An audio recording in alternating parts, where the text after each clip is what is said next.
we all know Halloween's coming up, and if there's one thing that we can all appreciate about pro wrestling, fellas, is that wrestling can explore all sorts of gimmicks. Okay, you can have gimmicks where you're the big strong man wrestler, you're the cowboy, you're the street guy or whatever. But every so often, you get a gimmick that is horror based. That's a monster. That's something clever. So I actually was looking up some articles. Let me see if I could find the first one here of like the best. There we go. I found that one. Oh my God! Hold on. Let me hit it. Oh, that's Professor so Chaos. good. That's so And General good. Disarray. Oh, So the that's helmet, so good. the helmet is a KFC bucket. That's so funny. I went to a KFC drive-thru and I was like, I know this is weird. I don't want to order anything. Can I get some buckets for a Halloween costume? Or I just asked for a bucket and the dude gave me like 6 buckets. It was like, yeah, here, I don't care. Yeah, I was going to ask if the bucket smelled like all 11 herbs and spices, but I wish. Yeah, I mean, that would have been a really tasty evening. Okay, well, yeah, so I looked up a couple of top horror gimmicks in modern pro wrestling. Obviously, the legendary Paul Bearer there as well. But there were some good ones here. The great state of Alabama. Yeah, like some independent ones that I had, never heard of. Even, ones that like kind of explored more like horror movie kind of concepts. And then obviously and some crazy ones too. Like Texas Chainsaw Massacre gimmicks apparently are one. This is the Carver of Cutter's Alley, which is actually a pretty badass name when you think about it. That is a cool name. Yeah, it really is. Let's see. We have a couple other ones here. We got this one, which is Su Young, the Undead Bride. Pretty cool. I'm curious as we look through this. Abaddon as well. I was going to say Abaddon. I'm surely she's Bray Wyatt, the Eater of Worlds. So apparently, I didn't know this, but apparently the Master of Horror, a guy named Tony Savini, was the guy who designed. Oh yeah, he is the mask. He's an absolute legend. He's designed a bunch of the masks for the band Slipknot. He's designed a whole bunch of horror movie masks. There's definitely a documentation of him, or a documentary of him making the Fiend mask. Oh, that's sick. Of that whole creation process. He's a horror legend, and he's a major reason why the Fiend is way up on my list insofar as Now, the reason I think he did a Friday. I think he did one for Jason. Oh, really? I think he did a couple of masks for Jason Voorhees, but I can't remember who else. But yeah, he's done a. Yeah, I mean, I always thought that the Fiend mask was like intense. Like it was a lot, and obviously that was the point of it. But not to me as intense as that lantern of Bray's head. Yeah. Dude, when he brought that out the first time,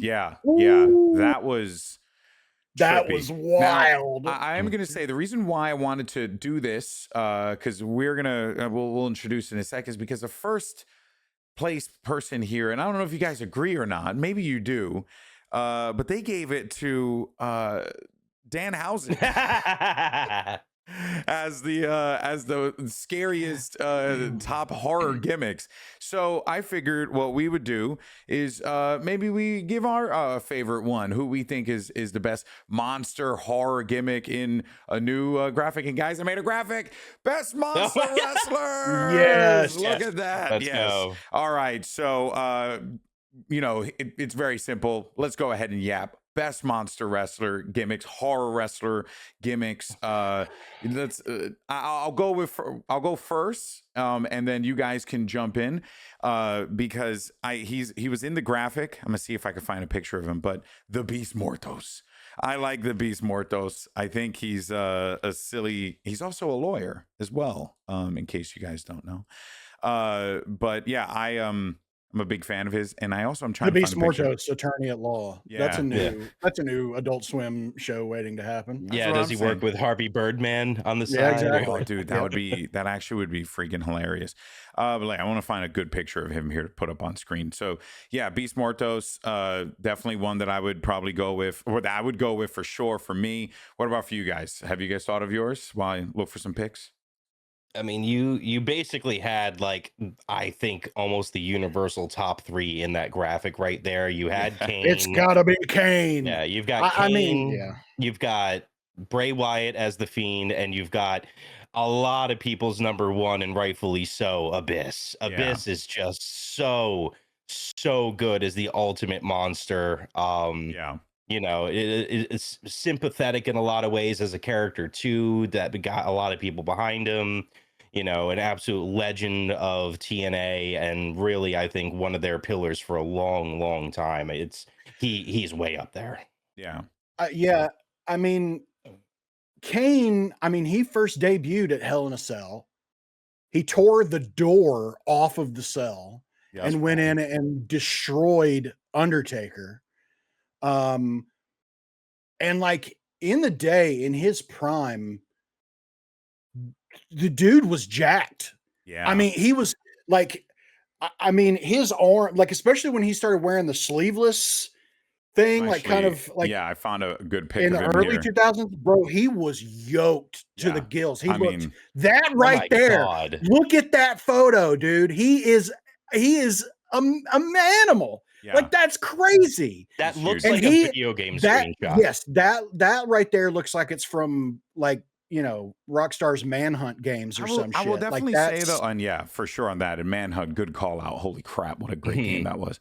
I will say, man, like when they introduced the Kane gimmick as like Undertaker's Mhm. brother, his face was burned. Man, I ate that up as a kid. Oh yeah, Oh absolutely. man. Like, but so And he for- did talk when he's talking through the electric voice box thing. Yeah. Do you remember that? Suck it. Yeah, I remember that. Yeah. so I will say I was, while this iteration of Kane definitely is like, you know, good, it did ruin the aura of the character for me. And then I just started to view Kane as just a wrestler, which was fine. That's exactly like the intention was, I'm sure, because you couldn't keep the gimmick up forever. Well, he went from monster to psychopath. Mhm. Because remember, he shocked Shane McMahon's testicles on Monday Night Raw. Wait, what? I don't remember this. Yes. You don't remember that, bro? Oh He my God. handcuffed Shane McMahon to the turnbuckle on the outside. He took the top part of the stairs off. He like got him stuck back there, had him handcuffed, and then he starts pouring water on him. And then the son of a bitch gets out a car battery and slams it on the stairs, and then takes out jumper remember that. cables. And everybody's like, "Oh shit, what is he about to do?" Oh crap! And Hold on, he shocked his testicles. He also set He JR on fire. Yes, like the guy, like even when he wasn't a monster, so to speak, he's still a monster. this picture of Rob Van Dam. He's like he's like grabbing. Yeah, He's grabbing because that's after that was after they did a match. It was the first time that Kane took off his mask. Yeah. When Rob Van Dam was like, "No, man, you should do it. Put it up." And so he was just recently had taken his mask off. Yeah. And was in a feud with Rob Van Dam. And then poured water all over his giblets. And then and gave him a good old electrocution there. Look at that. I'm not showing the video because I don't want to get like, you don't want to get us. But then he hooked it up to the battery at one point and he touches the two together and they spark. So I'm like, funny.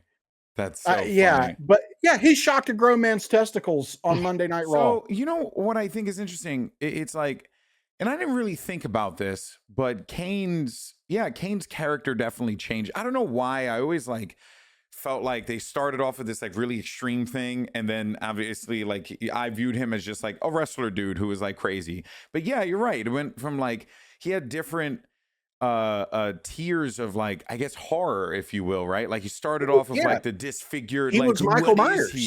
And then he moves on. He was literally Michael Myers. Yeah. And then the what is it when he's like jacked and swole? And you're like, this is the guy who could like murder me in an alley, you know, with this mask, and he's scary looking. Yeah.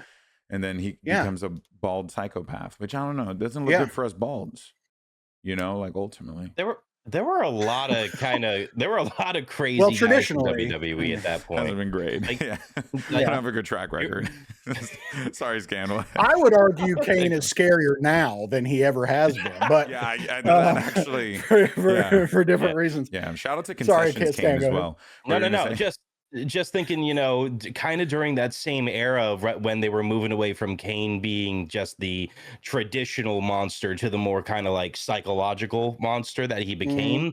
That was kind of during the same era that they were doing a lot of other really crazy wrestler things. They had like Snitsky and the Baby. Yep, and the and all Baby that he stuff punted. going Yep. on, and then they had like Kozlov and his poetry, and how he was like pinning freaking what was it? That Michael then- Cole to a wall and like whispering poetry into his ear. And Mae Young giving birth to a hand. Bro, till this day, You know, that is crazy. I He actually brought the hand back. so let me stay on the same like kind of track here. What to you found it by is the way. I mean, beautiful. What to you is the scariest moment from wrestling? Something that you were like, oh my god, that is Okay. terrifying, and it can be for a host of different reasons. I will say, because it was so well executed, and I'm bummed that it kind of fizzled in a way, but the Wyatt 6 debut was so well done. It was so good. It was so eerie. It was so off-putting. Seeing Chad Gable there, with the blood and all that stuff. It was really clever, and I thought that I'm bummed that like we didn't get more of that, and they've kind of just became just another group. But I will say that was one hell, and just like when what's his name, Howdy, Uncle Howdy, when he's like Uncle standing Howdy. in the hallway and shit, and it's like the light was, oh man, that stuff was, and the fog behind, and like he was like backlit. Yeah, it made it feel like it was a moment, and you were like, what? And I remember like clipping that thumbnail for when we talked about on the pod, and just being like, man, this just looked perfect. And do you remember the cool idea that we had of like them wrestling in an alternate universe of WWE? Yeah. I think that would have been the coolest thing if there was like a WWE Upside Down. Yeah. And they were the champions of this Upside Down, and wrestlers would get stuck in this Upside Down and have to fight their way. Like that would have been fucking cool. Yeah. And it's not but now they're they just had to another do for like a super long time. They could have just like made it like a part of their gimmick, for the time being. Because, right? Yes, because if they can do a Firefly Funhouse match, then why couldn't they have done something like that? I think it would have been so cool. Yeah. Like you could have done so many creative things if they were fighting in this alternate universe. I'm genuinely curious that would have been a blast. blast. How or why all of that fell through. Like, because you didn't need who knows? Yeah, I mean, that is probably like a conversation for another video. Scan, you look like you have a theory. Just if you ask me, I'm not sure they had the right dance partner for it yet. It's that. I think Alpha the Academy idea was great, and the whole thing that they were going after people who were like turning on their families and stuff like that. Like, I actually did think that was like a pretty solid concept. No, I did too. Yeah, definitely. I thought definitely. So. Yeah, and then it just went away. Injuries, honestly, may have done it. Could have been too. Yes, because Bo got hurt. Yeah, and that kind of messed up the momentum because it was very much relying on him and all that stuff. But at the same time, he doesn't need to. He doesn't have to be full health to talk. Yeah, and tell other people to go kill people. I mean, yeah, it's true. Look at Manson. He didn't do shit. Yeah, he just he got people to go kill people. Do the same thing. It was just that immediately making me think of like trying to like, what is your definition of a monster in wrestling? And it's just like, and who is the worst? It's just like Vince McMahon. Exactly. Would you not put Mr. McMahon? And you want to know why? Because no, not Mr. McMahon. Vince McMahon. Yeah. I know. Is one of the you know why? Because Vince McMahon approved this segment. So I think that's true. Snitsky punting a baby. Oh my God, this is terrible. This is just, Jericho. This is just terrible. Is that Jericho actually? I don't know. Yeah, it's during his talk show. Yeah. His logo's in the lower left. The highlight reel. Yeah. And Lita was. I'll tell you. Wow. Because it was her baby. Oh, it was her or something. Oh my, Lita. even worse. Yeah. It was. Yeah. Um, All right. What about you? What about a thing that scared you? It was 1991. Ooh, Okay. And back I in the will never day. forget 1991 WCW Halloween Havoc. Okay. Looking it up. They had what they called a Chamber of Horrors match.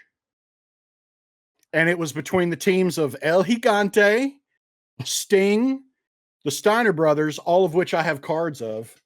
I was gonna say. I think I should have. I have him.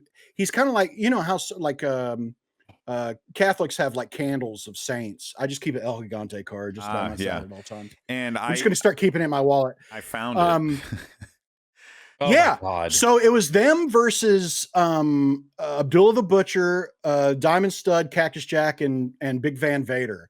And the objective was there was a smaller cage inside a big cage, and in the smaller cage housed an electric chair that you see right there. And they had to put their opponent in the chair and flip the switch on the outside, and whoever did it won. But what happened was it was something like Cactus Jack thought that he had one of the Steiners in the chair, and then whichever Steiner it was Rick grabbed maybe? Abdullah the Butcher, and switched him. Yeah, that's what it was. And then switched him. So he threw him in the chair just as Cactus Jack pulls the lever, and then it at the time 5-year-old Jake was like, I'm watching a man die. Yeah. I was Oh, like, God. because look at that, they had sparks and fireworks and all kinds of shit and he was just shaking in the chair. Oh my And I'm like, God. this man is being electrocuted in the middle of the ring. It was the craziest thing. This I match still- was yes. the match was not well received. That's No, what the article said. Yeah. Yeah, look. but it was this is nuts. what it It says. was Ambitious terrifying. As it seemed, the Chamber of Horrors didn't exactly land with its intended audience. Its placement at the very beginning of the show, however necessary in the interest of time, likely wasn't the best choice. What's worse is that the WCW production crew seemed ill-equipped to shoot the match, so the final product for viewers at home is simply confusing. Surprisingly slow-paced brawl that drags on for 12 minutes. 12 minutes! That was a 12-minute match? It was a 12.5-minute match. Yes. While it certainly has its share of admirers, if cage match is any indication, most tend to agree that it's a misfire. I mean, I don't care what cage match thinks, but that is still, I will agree with that, I guess. Also, 4 matches later, it was Steve Austin versus Dustin Rhodes for the WCW World Television Championship. Oh my God. Mm-hmm. That's crazy. Yep. Apparently Foley has said that there's a reason why there was no Chamber of Horrors 2. Yeah.